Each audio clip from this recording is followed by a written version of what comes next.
and go! Good afternoon, everyone. Good afternoon. Today we will tackle or discuss about the pardon of non-military and in every page of non-military and we see the fears, the dreams, and the courage of a man who loved his country more than himself. Then, Rizal wrote this or written these two novels to reflect the situation and the past. Then, now, as we tinatamasan natin ang freedom sa ating society, sa ating lipunan, now, do we still carry the same love for our country? Yes. Yes. Why? Yes, Joshua. Why? Because as a Filipino, we should always be proud to become a Filipino, and we should acknowledge the heroine of our heroes who did their best to give us freedom, the freedom of everything. Thank you. Wow!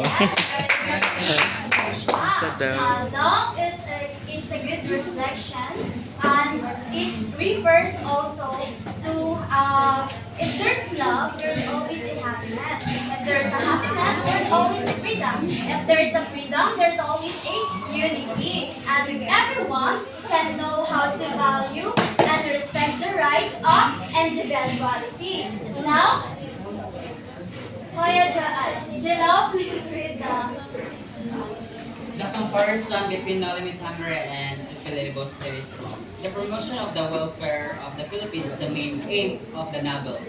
The common thread that Nolly and Pili is to awaken the Filipinos to the idea that they belong to a nation, to make them feel that they have a country to love, and to make them promote its welfare. Both novels were aimed towards reform, but they were treated differently. Okay, the promotion of welfare of the Filipinos.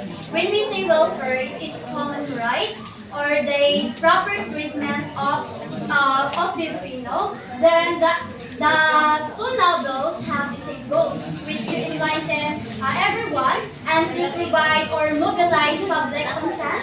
And then these two novels written by Dr. Rizal to expose the situation in the past that Spanish did abuse or any unnecessary action that taken by Spaniards. Then it also offers about how changes should come, reform to repeat the peaceful institution in the lobby and radical action and revolution and the relief. So in the Noli, the reforms focuses on education, civic, and virtue, while in El Filibusterismo focuses on radical action and revolution. Then when we say revolution or when we say reforms, it is an urgent social and political changes that within existing Spanish colonial system. Then again, when we say welfare, it is the right and the proper treatment of being Filipino. Then everyone read this.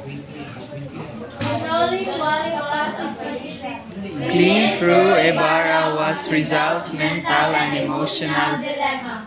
in respect to whether he should lead in reform or evolution.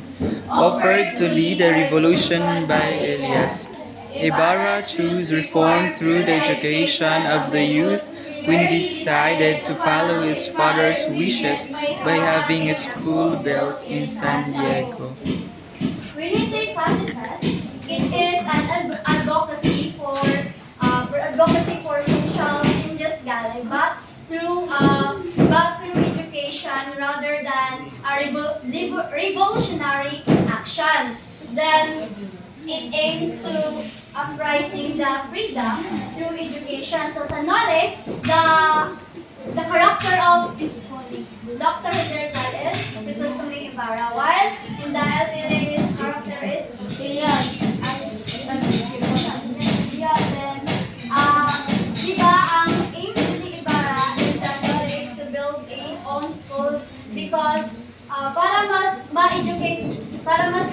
Tagalog education kung mga Filipinos na experience of lack of education. Then, of course, isa po din siya kanay wish siya yung father na magkaroon si Dr. Rizal na galing niya nga explain. Then another, please read everyone. Similarities of the two novels. The two are marked novels of our national hero, Dr. Jose Rizal. Both aim to enlighten the Filipinos on what is happening in the country. They both talk about how Spaniards abuse the Filipinos, the abuse of the church, of their power, and the discrimination on Filipinos. Both novels show strong anti-clerical and even anti-Catholic color. These novels' objective is To educate and inform people to fight for their country and have the total freedom. So these are the similarities of the two novels. It consists of five. The first one is the two or marked novels of our national hero, Dr. Rizal. Of course, it marks the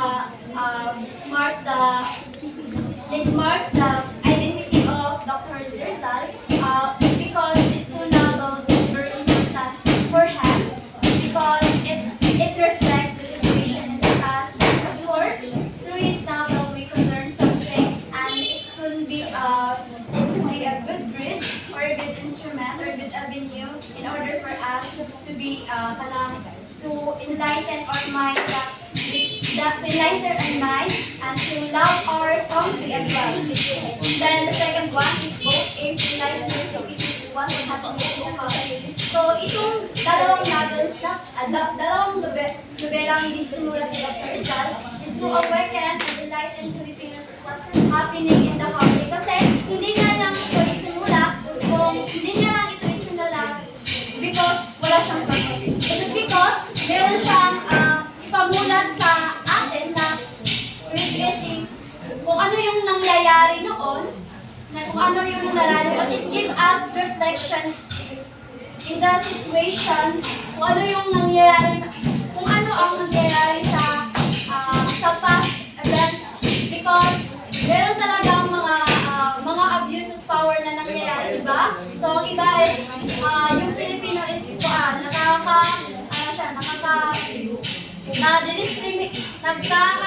naka-experience sila ng discrimination, then hindi sila binibigyan ng sapat na edukasyon.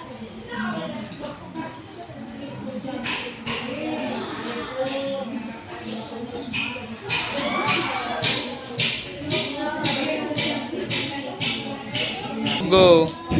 Okay, number 3 is we go talk about how Spaniards use the Filipinos that is their power and the discrimination of Filipinos.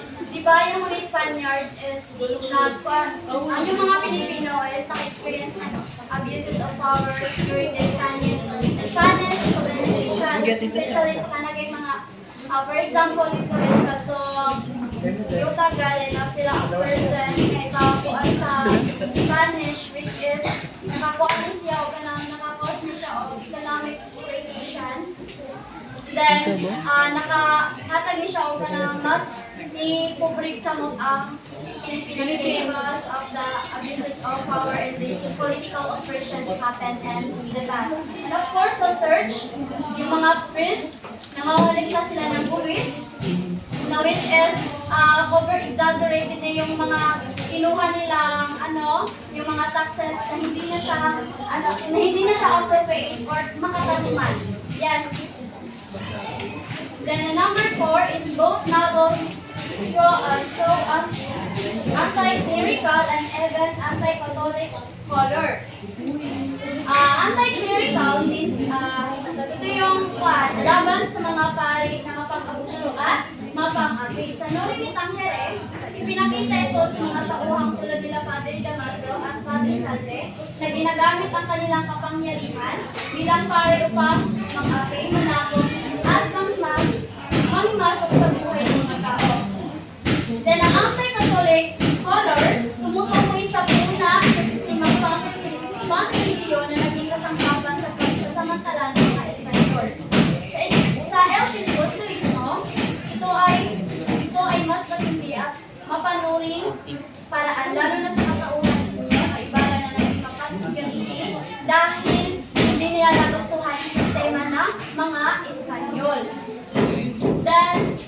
These novels objective is to educate and inform people to fight for their country and have total free of freedom. So, ang nobelang kanyang isinulat ay nagpamulat sa atin ng ating kalayaan ay dapat natin pinunggan bilang Pilipino. Meron tayong mga karapatan na dapat natin na dapat natin ipaglaban.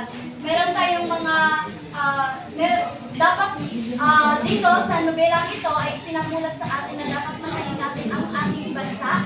Even though merong mga Spanish or ini na mga dayuhan na sumakop na gustong sakupin ang ating bansa, dapat mananatili tayong dapat natin ipaglaban ang ating kalayaan at dapat natin gamitin ang ating kaalaman at kakayahan kung paano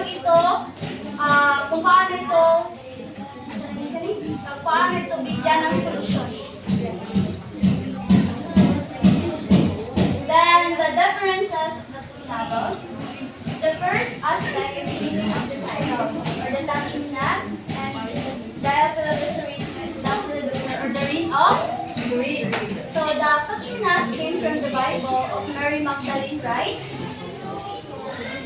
Yes.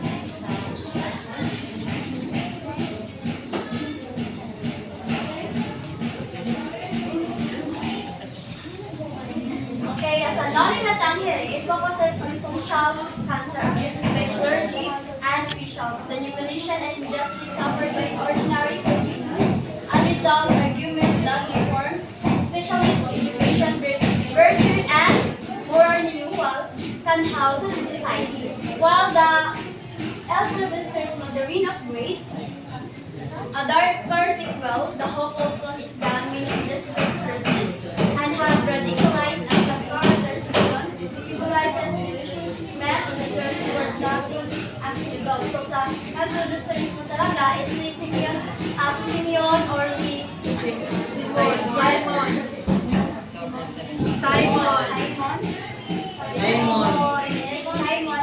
May eagerness talaga siya sa kanyang sarili na dapat ipaglaban kung ano yung kalayaan.